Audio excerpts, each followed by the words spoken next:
Ayun mga boss, Honda City. Namamatay ang makina. Bagong palit battery ni Idol.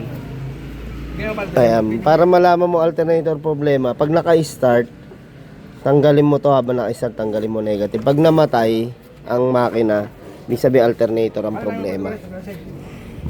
Kaya ayan, tinanggalan namin alternator, check namin kung may carbon o sunog. Yun ang ano eh. Yan. Kasi kala nga nila ma'am battery kaya nagpalit. Eh ganun pa din. Yan. Bubuksan natin ngayon yan.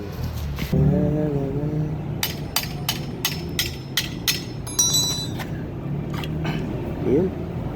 Dumi. Haba ng carbon pa alternator. Mahaba. Haba ng carbon. Tamoy mo kung sunog. Ha? Malalim na yan. Oo, yan. Magluluko yan. Yan na yan. Palit tayo? Hindi mapalitan yan? Kaya Arul papalitan yan.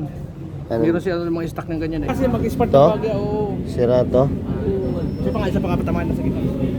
Boss, dito lang kami kumuha ng parts ang alternator ni Boss ano? Ayan o. Kay Rizal Scorpion Enterprise. Yan. Pagka gusto nyo ng ano, ng mga parts, yan. Hanapin nyo lang dyan si Boss JR na tapat siya ng Clean Fuel. Ito sa highway to, bago dumating ng SM Taytay. Yan o, tabi ng Motor Trade.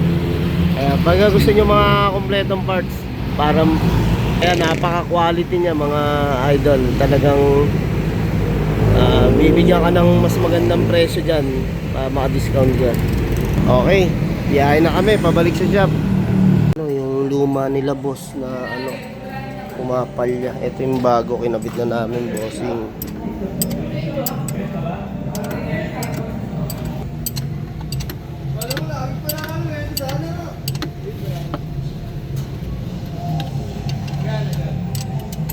Ayan, mga boss oh, pinanda na nga namin.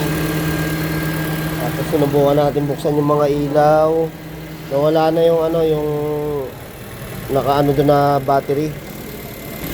Hindi sa dashboard ni boss, nakailaw yung battery doon. Ayun, nililinisan na yung ginawa nating Honda. Ayan, okay. Thank you, thank you.